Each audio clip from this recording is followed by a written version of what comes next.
Good evening, all, and welcome. I hope you have your flashlights ready, for this night is particularly dark and full of terrors. So get comfortable and let the darkness take control. When I was 15, my mother bought her dream house, a large Victorian on a hill, with 7 bedrooms, and much larger than the tiny 1-bedroom that we'd been living in. During the buying period, we were there several times, and I was excited to get my own room, finally. Before we could move in though, a lot of cleaning needed to be done.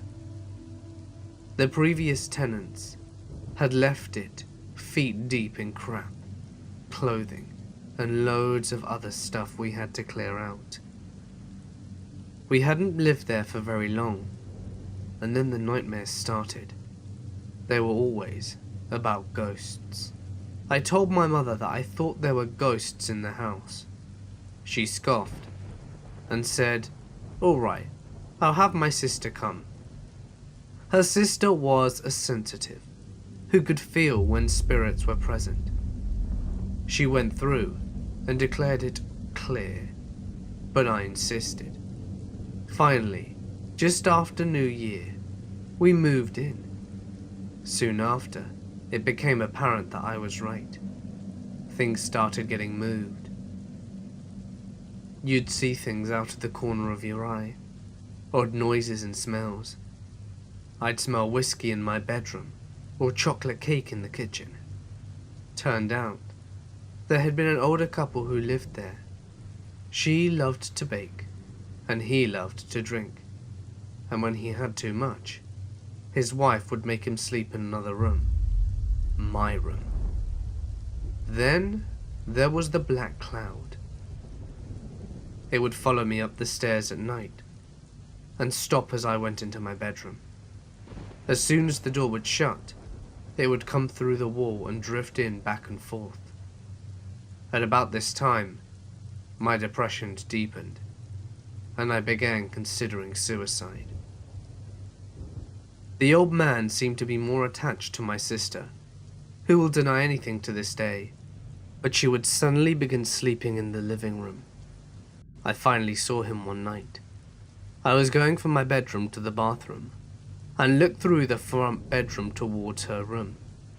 In the front of the door, facing it, was this pale figure of an old man, but his face was turned towards me.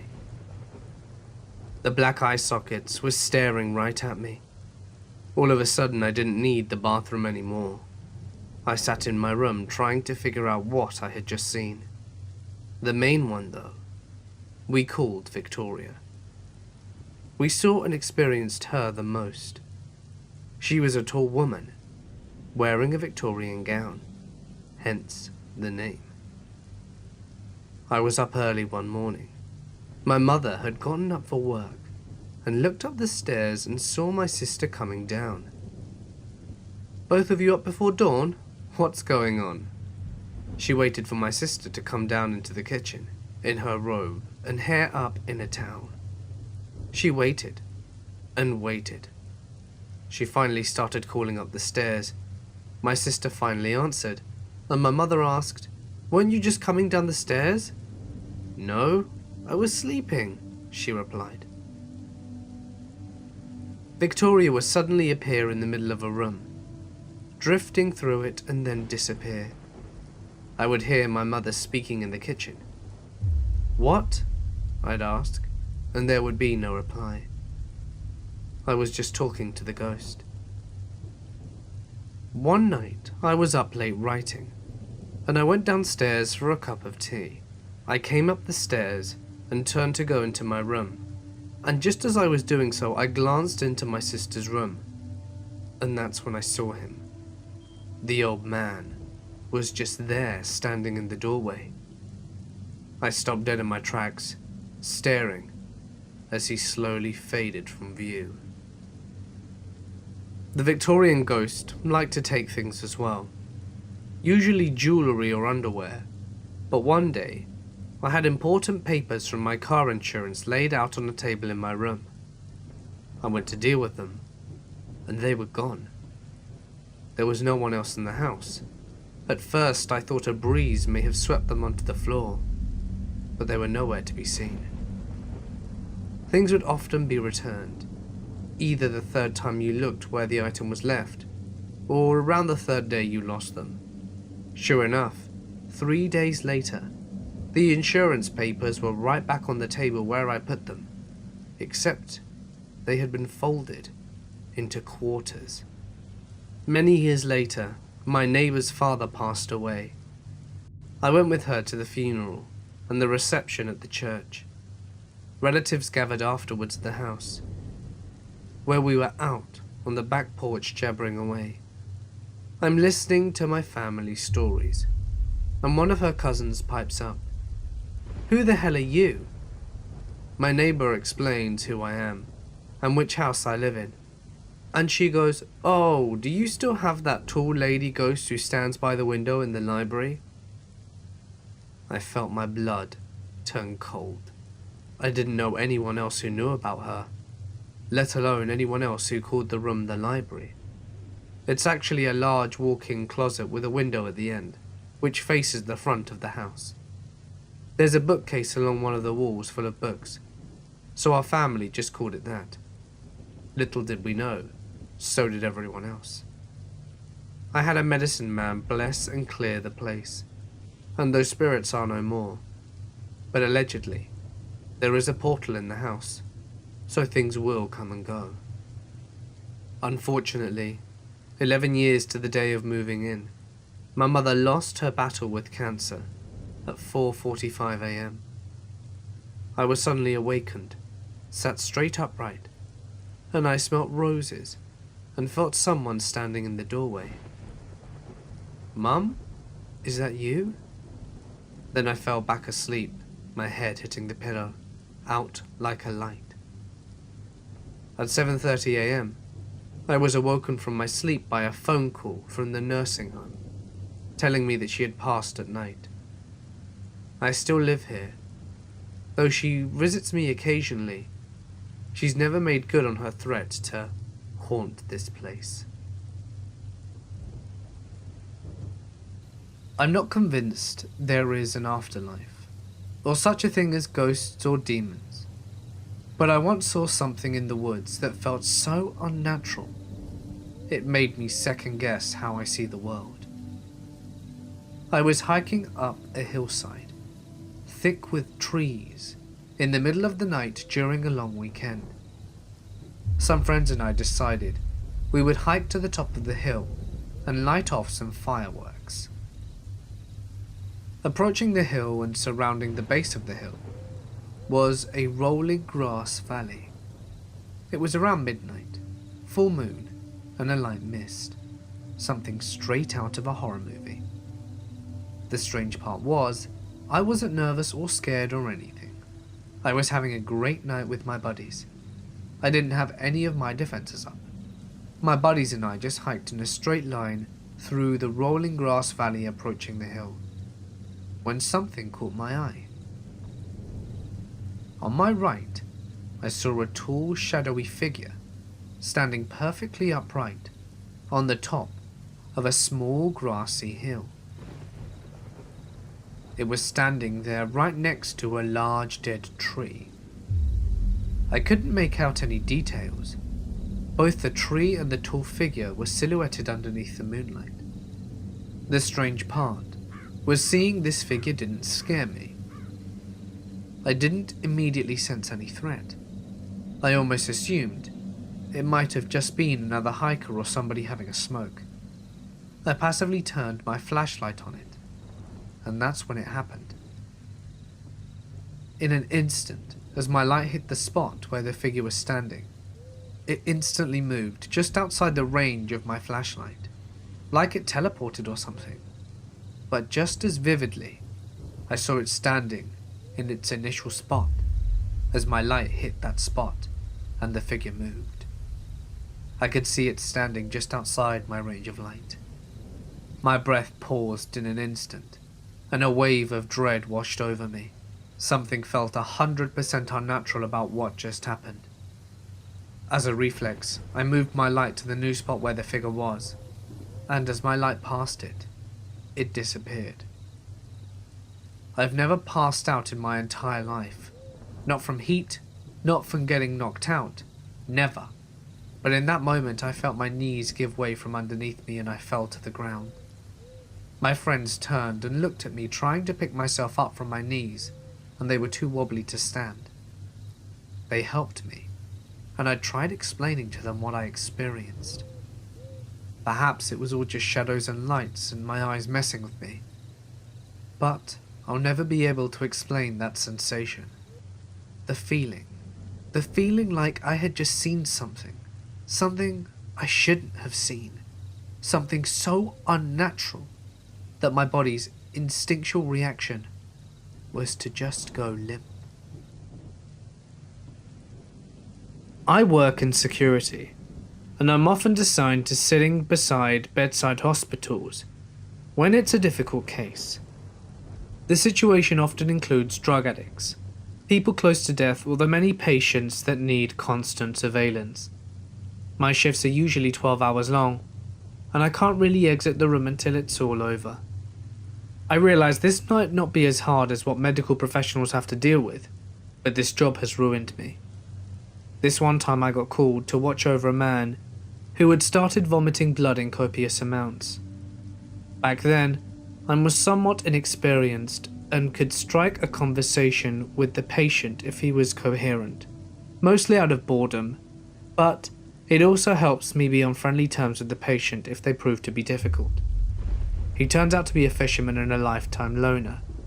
As the evening drags on, he starts insisting on getting his sleep medication. Halcion and Xanax, I think, and the nurse complies. This repeats every 30 minutes, and the benzos obviously are not working. 3 hours later, the man is on the maximum allowed dose when accounting for what was obviously a decade long of abuse of benzo, and he's still quite conscious. The situation is getting weird. He would black out for 30 seconds and then violently shake, snap out of it and start yelling at me and the nurses for more medication. He's not getting any, and the situation cools down in the following hours, and he appeared to have resigned to the fact that he wasn't getting any more. At this point it's 3 in the morning, and the room is dark. I've got my back facing the window, and the only light in the room is a faint glow of a street light. The man had stopped talking and was lying in the bed with his eyes wide open, staring at the wall opposite him. We hadn't said a word to each other in a while, but suddenly he turns to me. Our eyes meet and he whispers, "I watched my father kill himself." Then he describes to me in intricate detail how his father had come home from work, sat himself down on the couch and shot his own face off with a shotgun point blank, with his wife and son in the same room. He looked at me straight in the eyes, and I remember the orange glow of the streetlight reflecting on it, a stare colder than anything I've ever seen. He told me how his mother had lost her mind after the tragedy and hung herself in her home. He had to cut her down. He stayed up for the remainder of the night, and we stayed silent. When I bid him farewell in the morning, he didn't reply. People dying beside me, horrible accidents, crying families, and the stories of many unfortunate drug addicts have all impacted me. But, as I sit over the unfortunate, this is what sits with me. I can't escape the room even today. I still think about how his life must have been. Every night alone with his horrible nightmares, reliving the scene every time he closes his eyes. The years of benzo abuse, severe depression, and panic attacks. I wonder why he didn't follow in his father's footsteps. I was hiking and backpacking with 2 friends in Montana. We were probably 5 miles from the nearest paved road, and had hiked around 2 miles from the end of the dirt road. The spot isn't very well travelled, and is quite nondescript. but we all enjoyed getting away from any crowds and being out relatively alone, so we always gravitated to areas like this for backcountry camping. We built a fire and hung out, then piled into our tent. All is normal, and we hadn't seen a soul or any recent sign of people since we left the paved roads.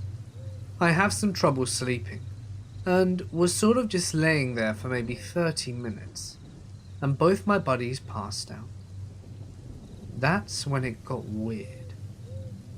I hear from my side of the tent a murmuring, which I was certain was a person making sounds underneath their breath. It didn't feel like real words, but almost like someone drunk was mumbling gibberish. My first thought was one of my buddies was sleep talking. I listened closer, and it was definitely coming from outside. I woke up my friend closest to me, and he woke me up with a "What?" a little irritated, and at the moment, the muttering stopped. I shooed him and whispered to him what I'd heard. We waited a second and it started again, but it seemed closer this time, and he heard it too, but we didn't hear any movement. I can still hear the voice, and it really messes with me 10 years later. He gave me a "what the hell" face, and proceeded to gesture that he was going to unzip the door and see what was outside. Right as he starts moving the zipper, we heard what sounded like someone taking a huge gasp of air before diving into a pool, seemingly from the opposite side of the tent of where we heard the original muttering from. We both froze for a second before he pushed his flashlight out and looked in that direction and screamed, "Who's out there?" We didn't see anything, and never heard a single twig or the sound of movement. But this time, my other friend had woken up, and we were all still freaking out. We told him what was up, and we all took our flashlights out to see what the hell it was, and we saw nothing at all. We were both up for a long time after that, while the sleeping friend was out again fairly shortly thereafter. We didn't hear another odd sound at all, and in the morning there were no signs that anyone had been there. We cut our trip to just that night, and moved back to a campground the following day. We still have no idea what or who was outside our tent. The only thing that we could even make a semblance of a sense of was an owl, bat, or another bird. But I've spent many nights outdoors in that habitat, and I am familiar with those noises. This was entirely different in my opinion, and didn't come from any animal I'm aware of anyway. Still gives me chills thinking about it. When I was 18, me and my friends took a road trip about 7 hours or so down to Apalachicola National Forest near Tallahassee, Florida. We were going to do a little car camping, drinking a few ice-cold Natty Lights, 18-year-old stuff.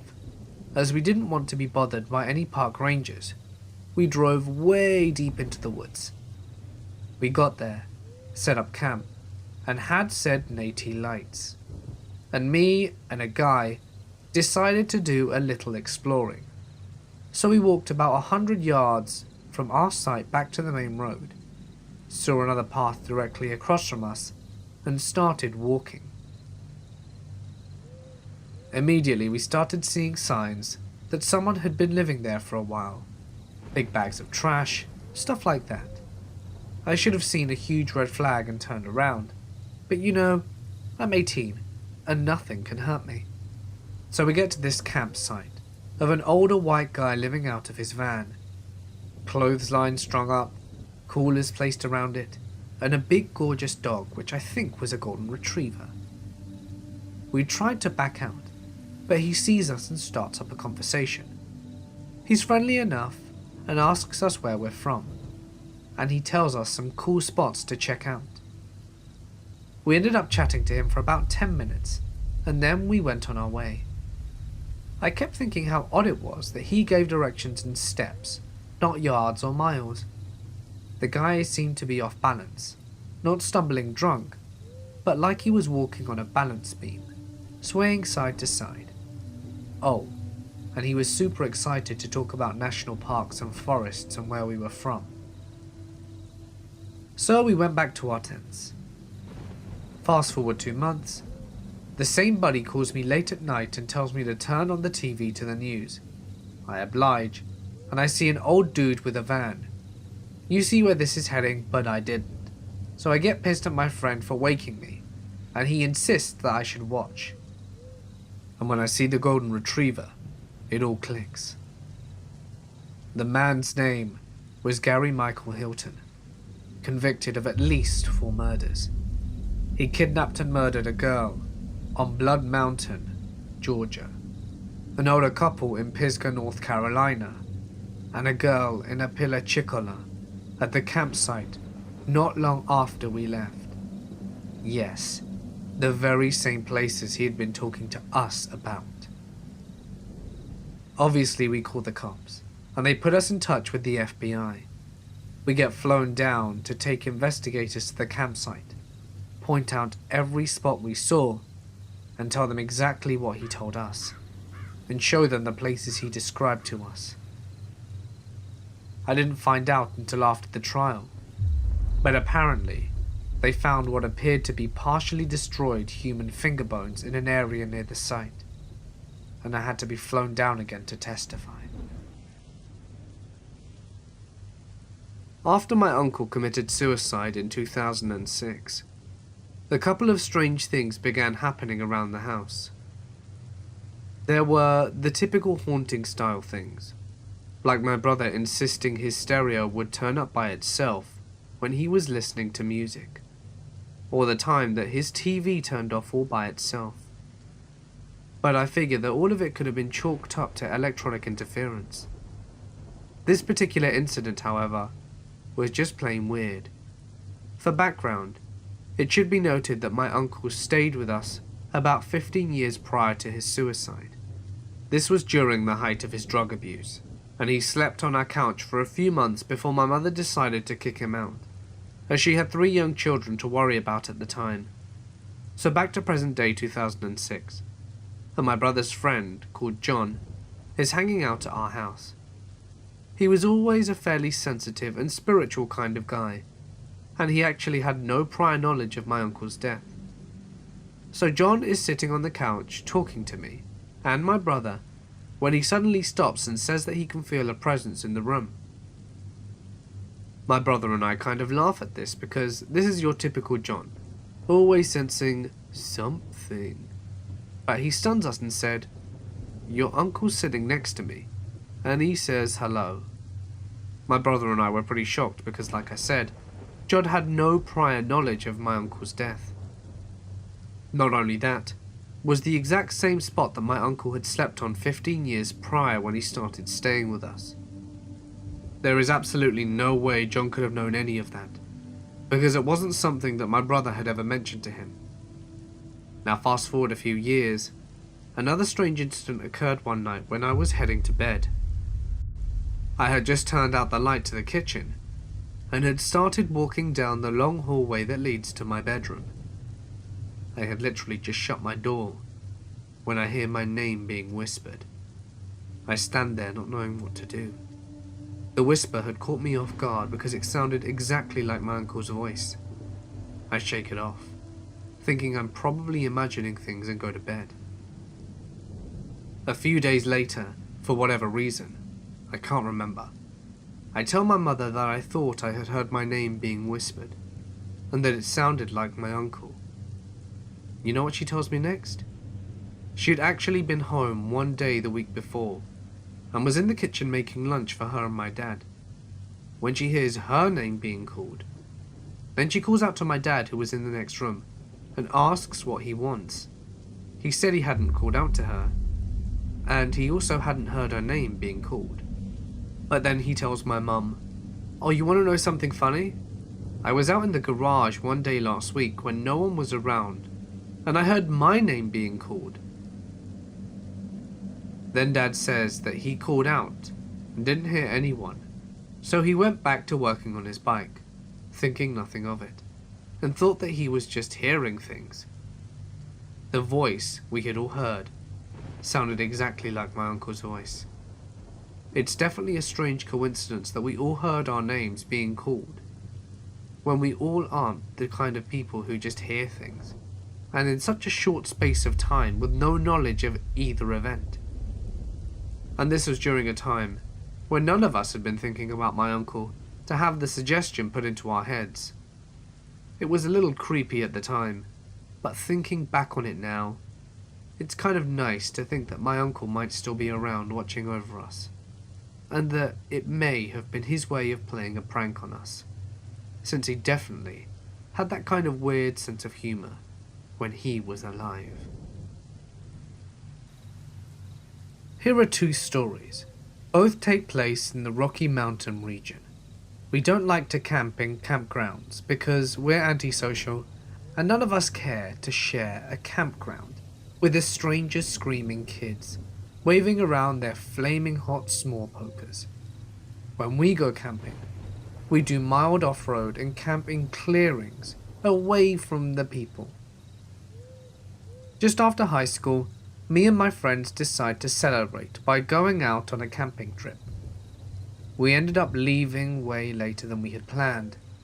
It was dark by the time we got up into the mountains, and the camping spot was about an hour or so from home.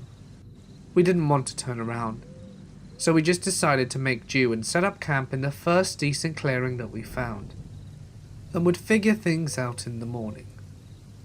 We all set up our tents in the dark, moonless night, and just went straight to bed. When we woke up, we realized that we had unwittingly set up camp on top of someone's abandoned attempt of a marijuana farm. Not wanting to deal with that shit, we packed up pretty quickly and moved on.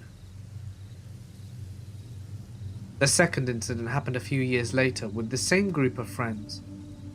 We set up camp in a little clearing surrounded by thick trees and settled around a campfire for the night. After it gets dark, we hear rustling in the trees and occasionally catch a flash of campfire reflecting off the ice in the distance. We aren't worried. This isn't bear country, and this particular area is covered in deer. We had to stop a few times on the drive to this spot to let deer cross the road, and we noticed tons of hoofprints and deer trails near our camping site whilst we were setting up. We go to bed, and all night long we hear the snapping of twigs and leaves. They sound like they're coming near the campsite a few times, but then back off when the dog starts barking. The next morning, we notice that there are fresh cougar prints skirting around the edge of our campsite. It's pretty obvious the cougar was circling us all night, sizing us up. We're dumb, young adults, and decided to test our luck, so we stayed a second night. That second night we decided to take shifts sleeping, with a few of us staying up to watch on guard, with our shotgun ready, and keep our fire tended during the night. Me and my ex had the first half of the night. Occasionally we would see a yellow flash of eyes for a brief moment, and they'd disappear again. The dogs would not shut up. Maybe it's just paranoia settling in, but my ex swears he saw the cougar off in the trees. At this point we all decide enough of testing fate, and slept in our cars and left next morning. Next morning rolls around, and our friend takes the dogs out for a small hike, and one last potty break whilst we brewed some coffee. On our way back down the trail, they notice cougar tracks following theirs, and we're all convinced we're being stalked. We decide to forget about coffee, tear down camp as quickly as possible, and nope out of there. So there had been a creepy lady who wanted to eat my soul. That was around a month ago. So yesterday it had been about a month and a half since then, when, lucky me, had another seizure, and this time I stopped breathing, and was rushed to the hospital. This time they told me I have a super rare brain disorder called Hashimoto encephalopathy. I can't be treated for it due to other medical conditions. I was put on a ward where people who are basically brain dead are placed, and I was waiting for a transfer because I wasn't going to stay in a unit with brain dead people. When I got my transfer, I was staying on a teen unit. I had a few visitors. I was sitting in my room with my headphones at full volume when someone knocked on my door. I thought it would be my nurse bringing food, but no, it was that lady. I sat there in shock and I wanted to run, but I had cords attached to me and I couldn't move. I was too scared. The woman said, "Hi Ashley, have you missed me? I've come to see how your soul is doing, and when you die, I will eat it." I sat there frozen. She started walking around my room, while the whole time I sat on my bed petrified. She sat in the chair just staring at me maliciously. I asked her to leave and how she knew where I was, since I had gotten a transfer after all. She stood up and started to come towards me. She reached her hand out and grabbed my neck and started making a horrific sucking motion. She started to put her mouth on me. I screamed and pressed the emergency button, and I knew I wasn't supposed to press it since it was there for the nurses to press, but I didn't care. About 7 nurses came in thinking I was in a life or death situation, and they saw the woman and took her down to the floor to get her off me. They called the police and took her away, and this is what scares me to this day. That day I had been drinking a Coca-Cola, and after she left, I continued to drink it. Not soon after, I started to feel very, very sick, to the point I became unconscious and was rushed to the trauma room, where they had to put me on full oxygen and medication to stop me from dying. The woman had tried to kill me. Thank goodness I was already in a hospital. Otherwise, I may have ended up in a morgue. I came very close to death. I was so close that I had an out-of-body experience. Thank goodness I survived. I still lay here in bed, scared to death. I think she's going to come back, and I still haven't been moved rooms. I'm scared.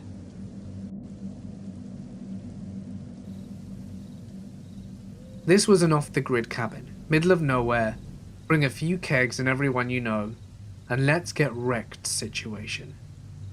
This was incredibly secluded because of my friend's property. He owns about 9 square miles of untouched land near Ward, Colorado.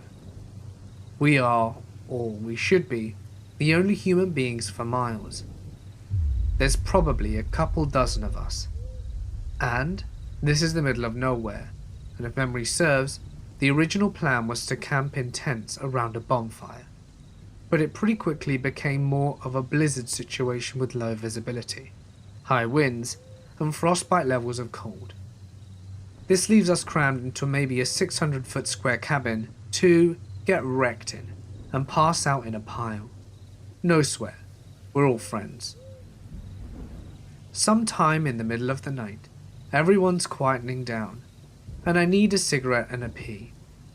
I stumble, pretty wasted, into my coat and boots and throw on several hats. I go outside, and the wind has slowed a bit, and the moonlight makes everything coated in ice and snow shine like diamonds. I light my cigarette and walk 20 feet into the woods to pee. Something every Colorado kid knows by heart is the frostbite wind chill chart. The fact that in this weather, flesh freezes in 25 minutes. It's hard to forget when your John's out. Midstream though, I hear something or someone, another 20 or 30 feet in the woods. Though, it sounds like a human's voice. The wind makes it hard to hear, and the snow and dark made it impossible to see. I managed to wiggle my smoke to the corner of my mouth, and muster up my best mountain man voice and yell, "Anyone there?" Still pissing a river. It takes a second for me to hear a reply. "Come over." In a voice that sounds exactly like my best friend, the kid who owns the cabin. "You okay, Jay?" I call out. Nothing. So I zip up, go to trudge further out to make sure he's alright, and just as I'm stubbing out my smoke, I hear my name called much louder and clearer from the cabin. I yell back that I'm okay, and head back to the cabin with a curious glance behind me. Who's waiting at the door? The person who was waiting for me at the door, I swear, was the kid who was talking to me in the woods. I told him I heard something. He told me I was drunk, but he trusted me enough to humor me by helping me with a head count. There was nobody missing. I tried to forget about the whole thing, but I was very glad to be sleeping well armed in good company that night. What would have happened if I'd have headed out further? This story happened when I was in my last year of college, wherein we had to make our thesis and defend it as a requirement for graduation. Me and two of my friends, John and May, planned to have an overnight stay at John's house to work on our thesis. After class, we went to each of our homes to get our things for overnight, our documents, and the stuff we needed for the thesis. By 7 p.m, we were all in John's house, had our dinner, and then we began typing away. We were all doing great, and came up with lots of ideas and codes for the output of our system. But by midnight, we started to feel fatigued, but none of us wanted to sleep yet. We were very much in the mood for just finishing the system we started, so we decided to tell some ghost stories to wake us up. John started, and told us that sometimes in his room, in the same room that we are in now, he saw a ghostly figure standing by the corner of the room, and just look at him. Me and May looked at each other. Then, we began looking at every corner of the room. We both looked at each other again and laughed it off. We were not quite convinced of John's story, but from that we felt awake enough to continue with our system. We were working very hard, and at about 2:45, we felt sleepy again. At this time we wanted to rest by that time, so we tucked in and placed a cushion on the floor for us to sleep. We had our blanket on me, May, and then John. Just as we were all laying, May started scaring us, saying that there's someone creeping at the window, which I was closest to. John and I were not scared, and turned it against her, saying that she is also close to the window, so she can easily be reached by something outside. She got scared, stood up, and changed places with John. Now the arrangement is me, John, and May. May covered herself with a blanket, also covering her face, and then, one by one, we fell asleep. Here comes the frightening part. A few minutes later, I heard something scratching. I looked around, but there was nothing or no one there. Then I noticed that my body felt frozen. I tried moving my fingers and feet, but I seemed to be paralyzed. I tried speaking, but my mouth seemed like it was stitched together. I looked around and saw them both asleep, May still covered with the blanket. Then all of a sudden, May sat up, facing me, her whole body still being covered with a blanket. She then stood up in this weird way, stood up like she was a robot, slowly moving, and the blankets were still covering her. Then I noticed something horrifying. As I looked to my right side, I saw May at the corner end. She was still there, fast asleep. She never stood up, and her blanket was no longer covering her body. As a matter of fact, the blanket was no way near her. I started to realize that it wasn't May at all who had stood up. I started to freak out more, as I looked at the person or the thing covered by the blanket coming closer to me. I tried eagerly to move and scream, but to no use.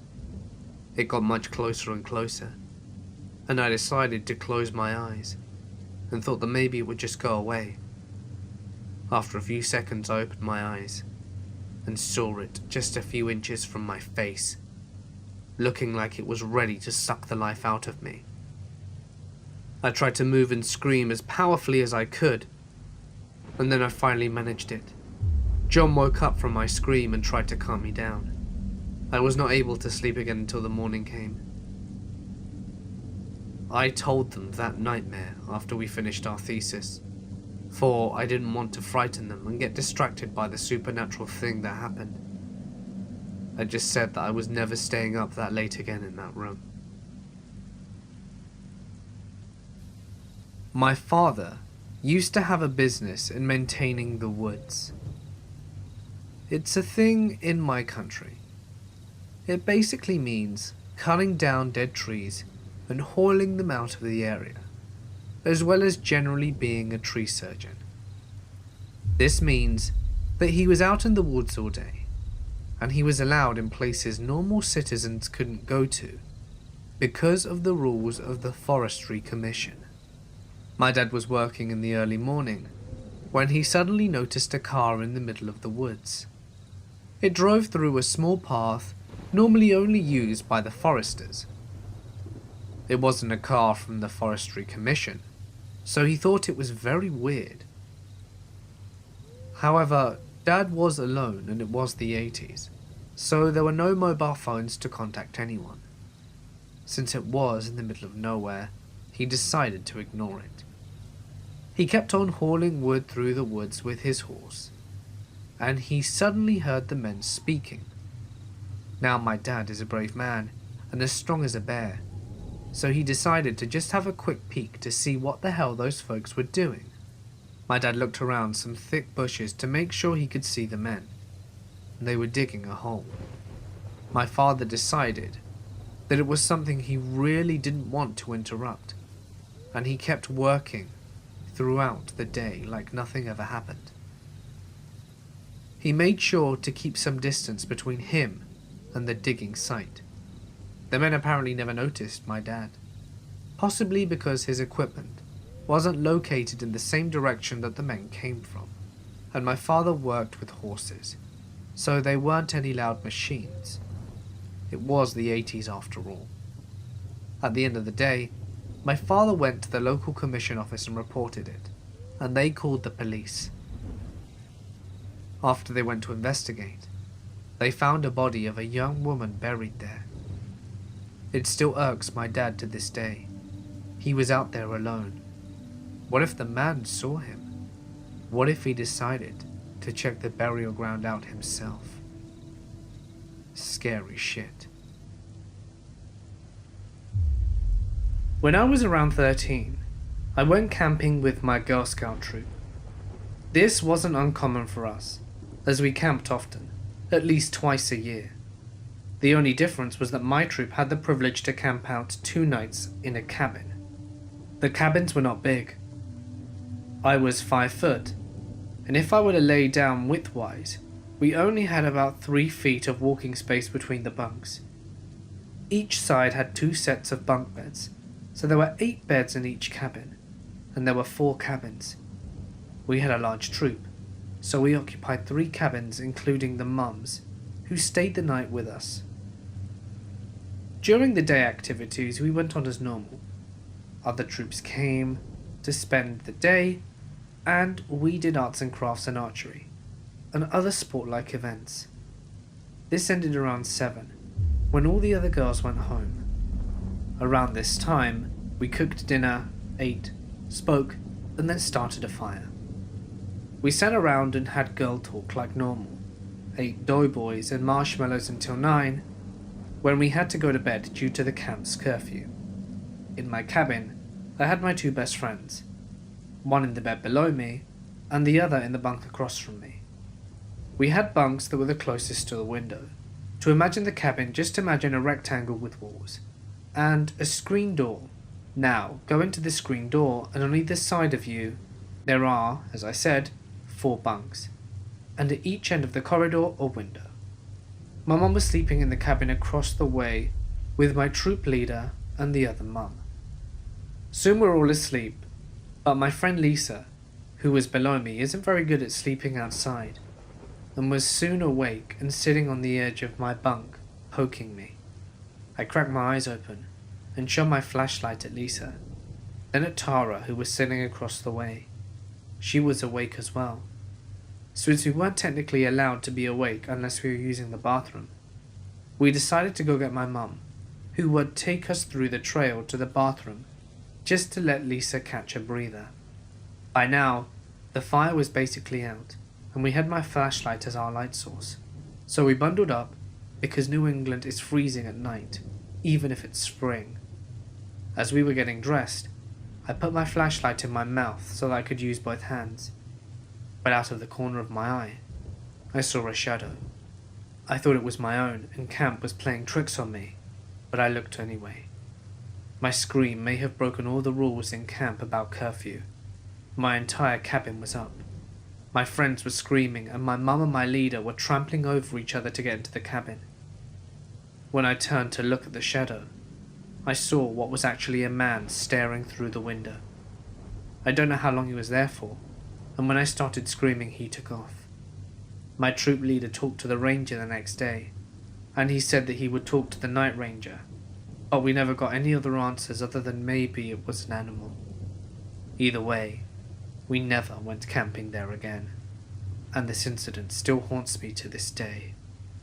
So, creepy pervy man, let's not meet again. I was a certified nursing assistant for about 8 years before the stress of the job destroyed my lower back. I worked in a memory card facility. We handled everything, from the early stages of dementia to the end stage Alzheimer's. We had around 30 patients all living together under one roof, and a normal night was anything but that. Yelling, combative patients, poop, so much poop. But when someone was dying, the other patients seemed to sense it, and it was calm, so calm. And on this particular night, a gentleman who I had taken care of and built this amazing relationship with, and become what the family described as his unofficial grandson, was on his deathbed. I would come to check on him to make sure he was comfortable, and give him a dose of morphine from the pain. Did vitals on him each time, and I could tell he was failing fast. With his daughter and his son in the room, I knelt down on the bed and held his hand and said, "Bob, we're here for you. We love you and it's okay to go." He ever so slightly turned his head and winked at me, something he would do when he would tell me a joke or make a comment that went over the other patients' heads. He gripped my hand hard with his giant farmer hands. I cracked a joke about how I wish I were a young and beautiful nurse doing this instead of a 6'4" guy, and he chuckled. I checked his vitals and he was going. I was taking his pulse and I could feel it slow. Then, nothing. I heard his last heartbeat. It was surreal. I could feel the emotions rising in me, whilst I closed his eyes for the last time. His daughter knelt down and hugged me from behind and we both sobbed. After what seemed like to be forever, we stood up and I made the call to have a doctor come and verify the time of death, and to have the body removed. I wasn't in the right state of mind because I'd lost someone that I had been so close to. After all the craziness of the night died down, and he was gone, and I had talked to his daughter and she left, whilst I was sitting alone at the dinner table, and 2 of the other residents walked up to me. This is the creepy part. These 2 believed they were married, and thought it was still the Reagan era, and even in a good day, they were pleasantly confused. They came out of the living area to sit down next to me. They said that I did a good job, and then when it's their turn, they hope that I'm there for them too. That moment of clarity from 2 people slowly losing everything to Alzheimer's. That moment stuck with me as creepy, yet heartwarming. I was camping with my family and friends up in the mountains, sharing a tent with my older brother Luke, and another friend called Evan. We weren't tired, and everyone retreated to their tents for the night. But the fire was dimming, and we were bored. So we went inside our tent to watch Adventure Time on my laptop. We all passed out after a few episodes, and I woke up sometime during the night into an episode of sleep paralysis. I have weird sleep habits and experience sleep paralysis every few months or so. So for those of you who haven't had it, basically, you're awake but you can't move, and sometimes experience auditory and visual hallucinations. I was aware of this, so I didn't have a full-on heart attack when I started hearing shuffling noises outside my tent, which continued and got louder and closer until the fabric of the tent itself was being touched by something. My computer hadn't died yet, and I could see my surroundings in the dim light off the screen. I watched the fabric compress as something pushed against it sporadically about 4 feet off the ground, then moved around the tent towards me. I watched 3 distinct impressions follow this creature around the side of the tent. It looked like a claw.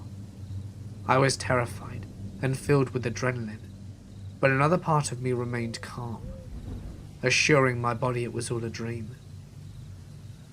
I couldn't do anything, so my fear was pointless, but I continued to observe it and my sleep paralysis began to fade, and I realized I could move.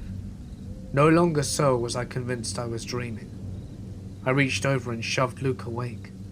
I tried to get him to look, to see if there was really something out there. But I must have sounded like I was sleep-talking because he just rolled over and went back to sleep, waving me off.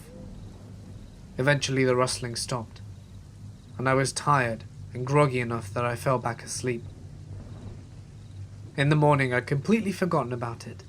That's until my brother-in-law said to us, "It's a good thing we put the dog in the car last night. There was a bear here," whilst we were sleeping. Dean pointed out the tree where we'd strung up our trash and saw the fresh, gaping claw marks about 9 feet deep up the trunk. That hit me hard. I had seen the bear and calmly watched it test the fabric of my tent 12 inches from my face. Whilst prospecting out here in the Caribou region, I came across a set of rock piles known as Chinese piles out in the middle of nowhere. These being here means someone did a lot of digging back in the old days.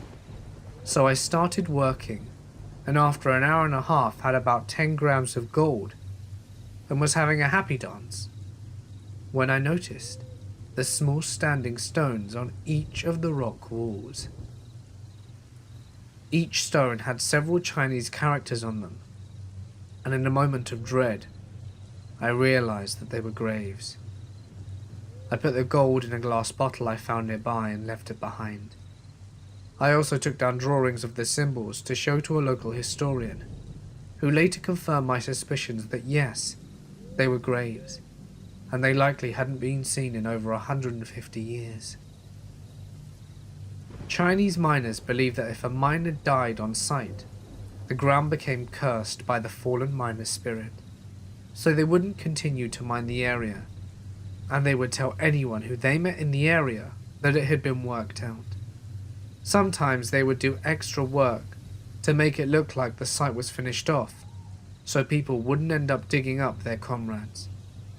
I've been back several times, but I won't dig there out of respect. The site's super creepy in the morning fog. You can almost see people's outlines sitting around the piles. One of the stories my boss out here told me involved some sketchy folk from Prince George back in the 70s, and went with them looking for some mining gear to steal, so they could claim jump a site a few kilometers down the road. My boss went down this forgotten path into a clearing with 2 ancient bulldozers and a small cabin. The rest went to the bulldozers to see if they ran whilst my boss went into the cabin and was greeted by a skeleton, laying in bed with a bullet hole in his head. They brought in the cops, and they figured the guy had been there since 1935. since that was the last date on the papers inside. I went to the same cabin with him a few weeks back, but the place had been burnt down by quad bikers. I work as an emergency medical technician. A few years ago, I came across the most horrifying thing I've ever seen. So to set the stage a bit, in the middle of August, and it's over 90 degrees outside, or 32 degrees Celsius, with 70% or higher humidity. Really miserable conditions outside. We get a call to help the police with a welfare check. Basically, the police knock on an elderly person's door to make sure they're alive or need help. This was after the neighbours had gotten worried about an over 90-year-old woman who lived in the house. She hadn't been seen in about 2 or 3 weeks. The responding officer checks all the doors and windows and gets no response. So we pull up the contact info from my last visit to her house. The young go-hung rookie cop got the okay to break in to check.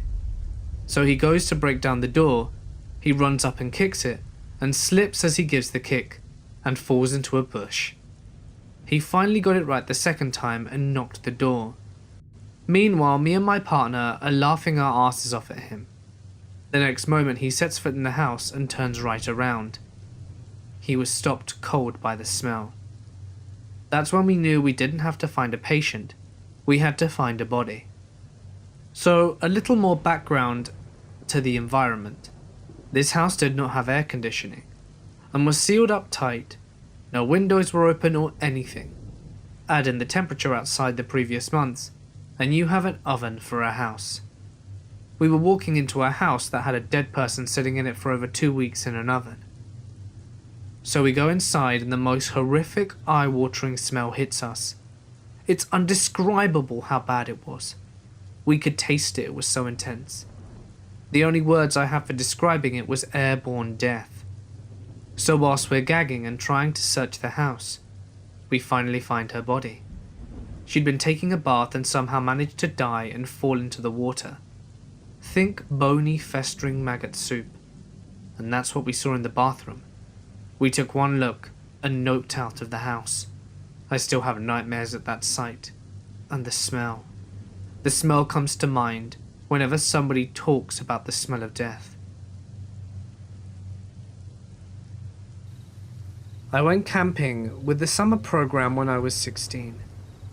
12 other guys being managed by 4 adult men, and we were having a great time. S'mores, hot cocoa, campfire stories, the works. We all had to be in our tents, and either sleeping or awake, but quiet, by 11. I was in a tent with 2 other guys, staying up later and just talking typical teenage guy stuff. As one guy is talking, I start to hear heavy breathing nearby, like someone has just been running and is out of breath. I ignore it and keep listening. I figure I'm just a weird kid hearing things, or that one of the guys in the next tent is making the noise whilst he sleeps. Then we hear, "Please, help me," from outside. It didn't sound like anyone in the group. It sounded like an old man out of breath. We all went dead quiet and listened to this guy's breath, then asked again with a whimper at the end. I don't know what possessed this guy near the front of our tent, but he turned on a flashlight and opened the inner flap, but kept the outer zipped and looked out. We just see a pair of bare, old, and scabbed pale legs standing there. It looked like this guy had been walking nude through the woods for some time. He asked for help and kept standing there. We were all paralyzed with fear. But the guy at the front managed to say, "Keep walking down the trail. A ranger will be there soon." The guy stopped breathing and said, "No, no rangers. They keep me here." It was at this point someone else finally spoke up. A chaperone came out of his tent with a flashlight and cautiously asked him how long he'd been there and what happened to him. The old man didn't answer, just started sobbing and ran off into the woods. We saw by the flashlight that he was completely naked and emaciated.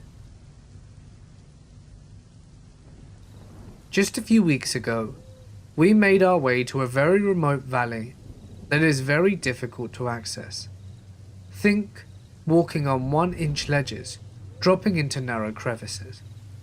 The valley ends in a sharp drop, with a waterfall that is about 100 feet high. We were almost at the drop when we heard a whistle.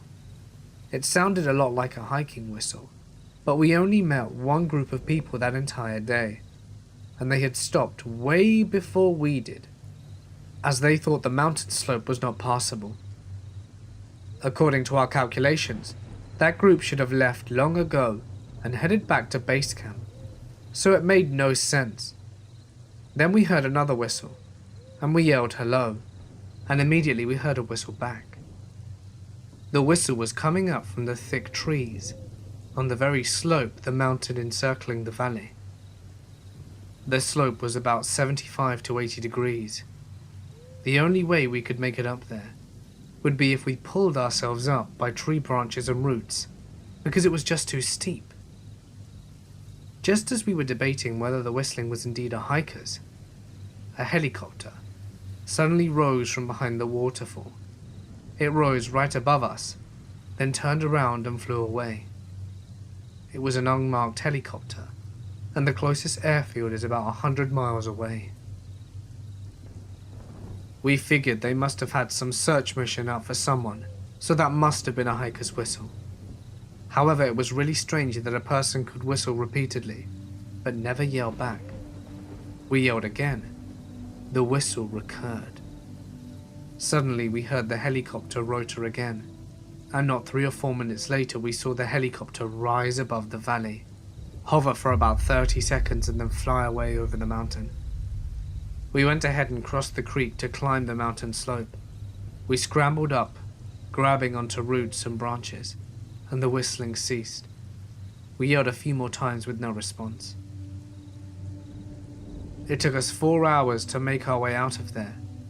The bushes were so thick that we walked on branches above the ground, and I could not see my hands in front of me.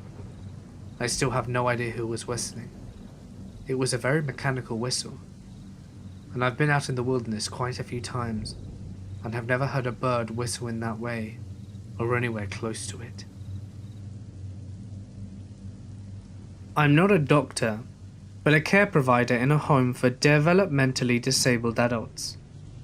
A long-time client, whose mentality/interests were comparable to that of a 4 to 6-year-old, would cover his head with bedding when he would go to bed. The staff would playfully ask him what he was doing, and he told them that he was hiding from the ghosts. He never identified the ghosts, and did this for years, so staff always thought that it was just the client being playful. At one point, this client didn't want his normal routine like eat and drink, stay up and watch television, or use the restroom. Whilst bathing, the client said he was seeing ghosts and pointed. The staff asked, what ghosts?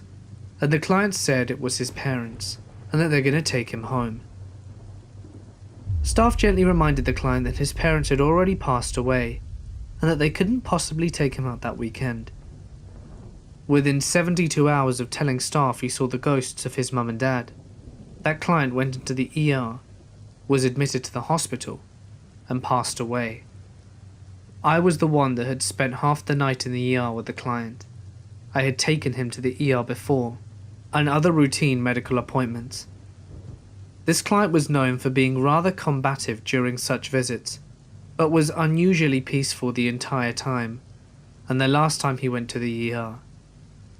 When I went to the client's memorial, I told the client's family that I thought he knew it was his time based on how calm he was.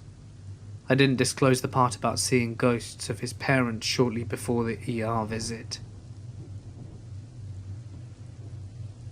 I am a 34-year-old male living in Finland, and these events I'm going to tell you took place in 1987.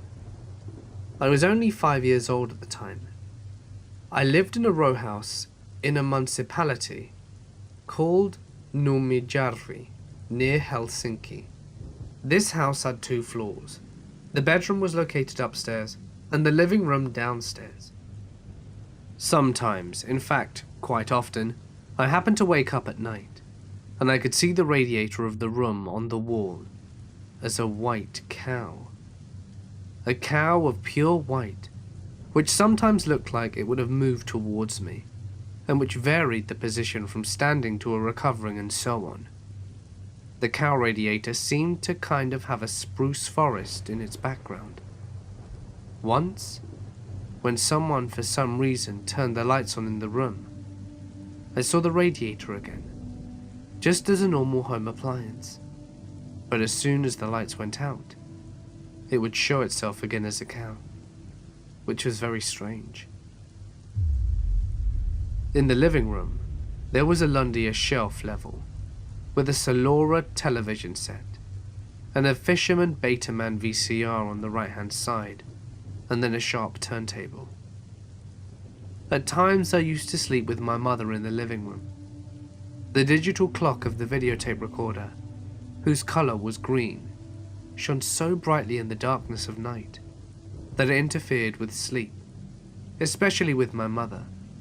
So she came up with an idea to put a tabloid newspaper on the VCR to cover the clock. When I happened to wake during the night there, in the living room, I could see how the tabloid was moving. Sometimes it moved as if airstream would have come and swung over it, and other times it would move horizontally. Despite the fact, the clock didn't appear. Once, when my mother went to the bathroom at night, she switched the kitchen extractor fan light on.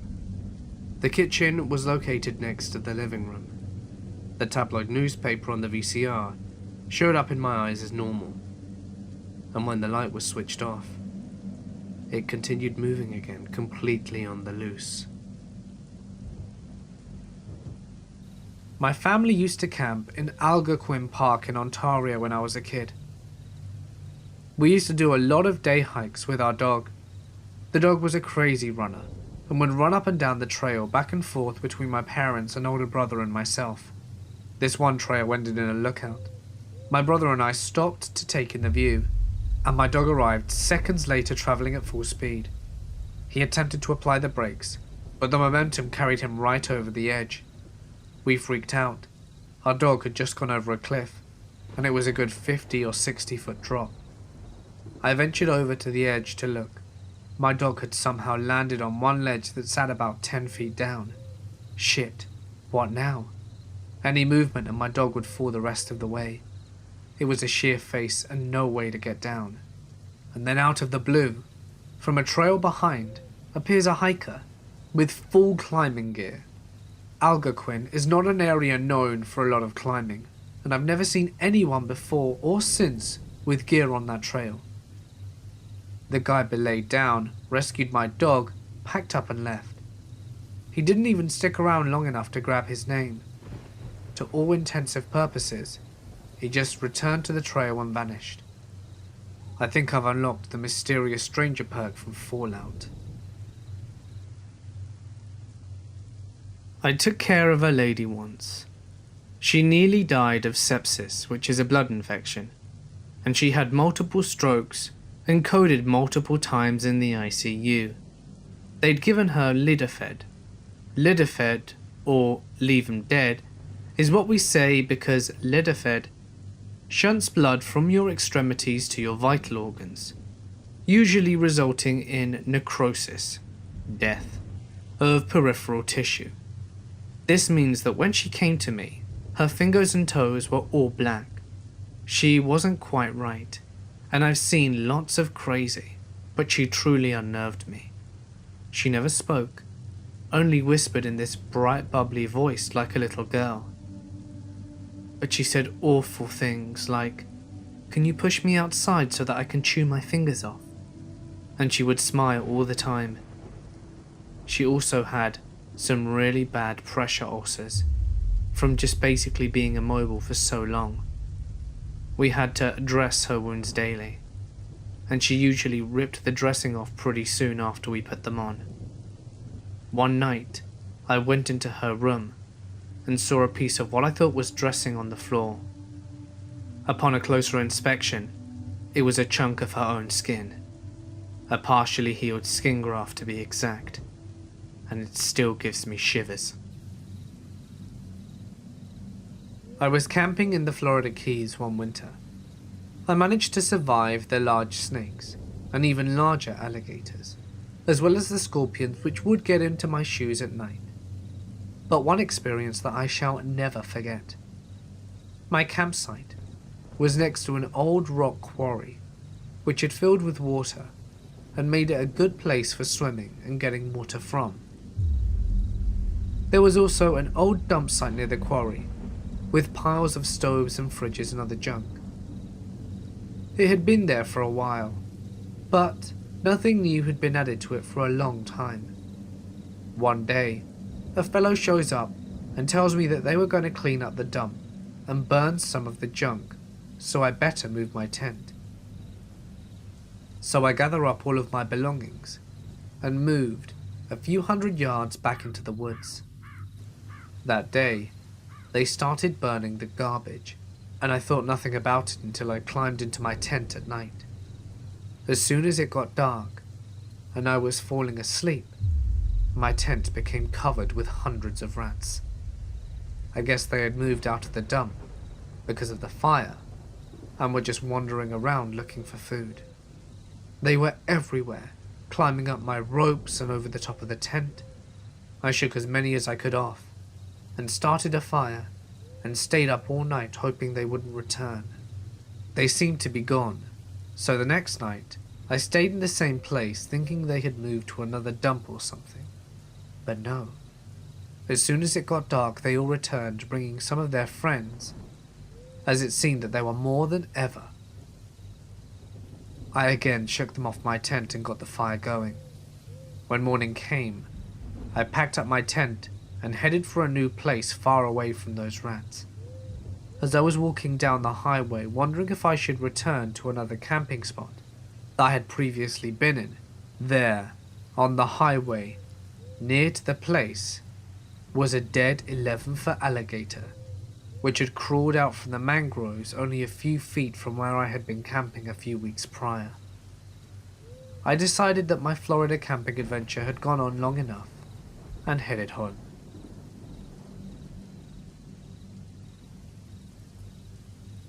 A few years back, we were doing a massive survey in the middle of nowhere in the interior of British Columbia. All the crews had gone home, and it was just my boss and myself left for a few days to follow up and confirm some coordinates and finish some mapping. We head out of the motel an hour or so into the bush, middle of nowhere along deactivated logging roads. The closest town is miles and miles away, and we hike out to one area that we had found a few weeks previously. For some reason, the whole area just felt off. So we get down to business, and about 15 minutes after being haunched over mapping, there is this weird deafening whomp sound, like I could feel pressure in my ears. I immediately looked at my boss about 20 feet away, and he is white as a ghost staring back at me, standing, and then it happens again. My ear and chest pressure go crazy, and it feels like I am being squeezed. Chills all over my body, and every hair is standing on end. My boss just looks at me and says, "Let's go." We grab all of our stuff and speed hike back to the truck. We never discussed it. No clue what it was, but I've never been so freaked out in my life. Thinking about it 10 years later, I still get the chills. I was 17 at the time, and always believed in the paranormal, but never really had a true experience until one night that I vividly remember till this day. So one night I was sleeping in my upstairs room, looking like usual, and for some reason I woke up at around 3 or 4 in the morning, which wasn't that unusual, but this night was very odd. When I woke up, the entire room was lit like a soft light, kinda grey, which was odd because the room was always pitch and had no streetlights or nightlights to produce any ambient light. So I really didn't think anything about it until I saw something that looked like a woman figure standing down the end of my hallway. At first I thought I was dreaming, but I wasn't. It didn't feel like a dream. It felt too real to be anything like that. I continued to stare at the figure down the hall, thinking it was my mum, but thought to myself, why would she be up at this time of hour? When I tried to call out, I couldn't. I was just frozen, not able to move nor speak. Now this is where it starts getting strange. At this time, I'm still staring at this figure, and it starts moving closer to me. It started moving floor by foot, like it was skipping through time, like in a panel-style movement. The odd thing is I wasn't afraid when I should have been scared shitless because of some strange personal entity coming slowly towards me. It finally reaches my doorway and just casually walks to the foot of my bed and stands there. The figure is dressed all in white, looked almost like a wedding dress, and I couldn't see its face as it was covered by a veil, but I knew it was a woman, just looking at the features. I was still not afraid, but I did feel this deep sorrow and sadness coming over it. It was only inches away from me at this point, and I just remember crying for no reason. I never cry. It was like I was feeling what it felt. This whole ordeal lasted about 10 minutes, and then it slowly just walked out of the room and vanished down the hallway.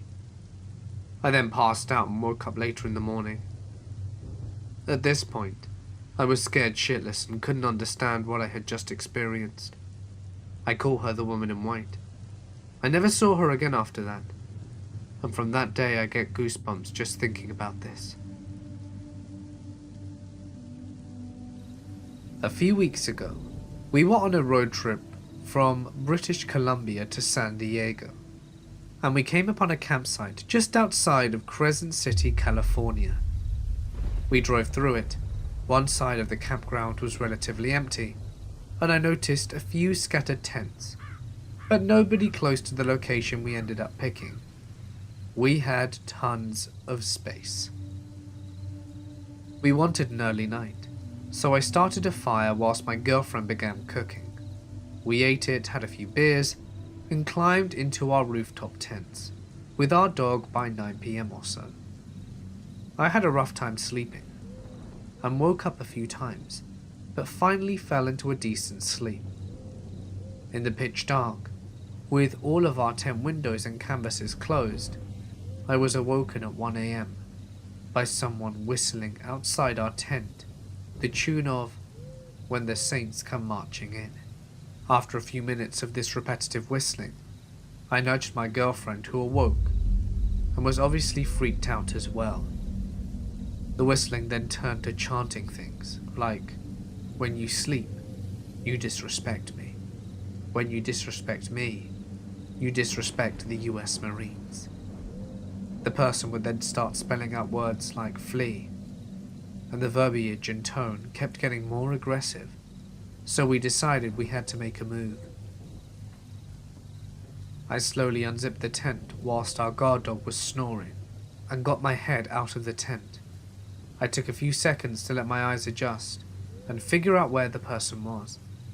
I felt more confident once I could somewhat see and hear, so I climbed down and my girlfriend passed me the dog, and she climbed down too. We flipped the tent up without securing it, and we jumped into the truck, while the person was still whistling.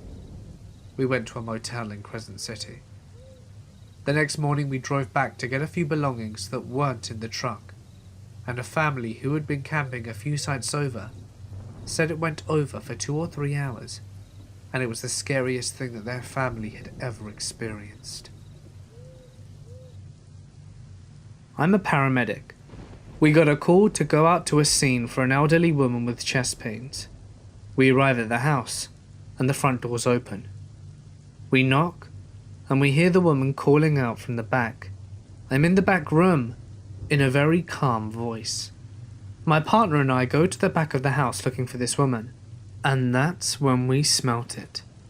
Nothing prepares you for the smell of a rotting corpse. I've smelt it a dozen times, and it never gets any less disturbing. We radio for police and ALS backup as we move through the house. We opened the door to the master bedroom, and there's our patient. She's approximately 80 and she's staring at the master bathroom with these cold dead eyes.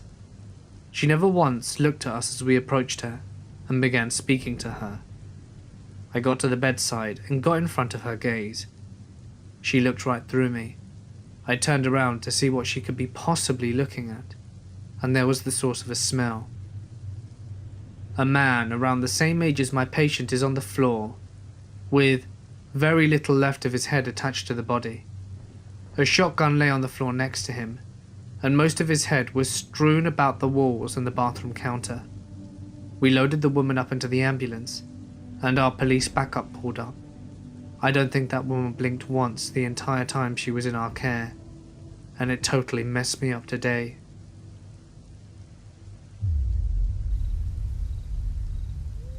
I have a couple of stories about camping. One year, I was working for the forestry for the summer, so I decided to camp out by where the work was. I would go into town only once or twice a month for supplies. On the forestry road on the way there was a fellow camping a few miles from my setup. He wasn't working with me, so I figured maybe he was a hunter or something. After a couple of times of passing his campsite, and seeing that his car was never moved, I decided that if the car was still there by the next time I drove by, I'd stop to see if he was okay. Thankfully, as it turned out, one of my fellow co-workers had the same thought, and he got there first. He could tell by the smell when he approached the guy's trailer that there was something seriously wrong, and when he went inside, he found the guy with maggots crawling out of where his eyes had been. It was a hot summer, and his body had been there for quite a while before my buddy found him. My buddy guessed it was a heart attack or something, and he reported it to the police and they dealt with it. But we never heard any more about it. Hey guys, it's Mort here, and thank you so much for listening. I'm gonna be pretty straight with you guys on this one. But since baby's been born, I've been really tired and getting about 3-4 hours sleep a night, in little chunks. So I'm really tired. My voice just wasn't up to scratch recording today. I couldn't make a quality video in my opinion because my voice is exhausted. So for that, I'm sorry. But either way, I hope you enjoyed tonight's compilation. The video that I had prepared for today was actually a cool, interesting topic I hadn't done before. But I'll save that for tomorrow as a nice little surprise, so please be sure to tune in to not miss it. But anyway, for now guys, I'm gonna sign off. Stay awesome, and I'll see you in the next one.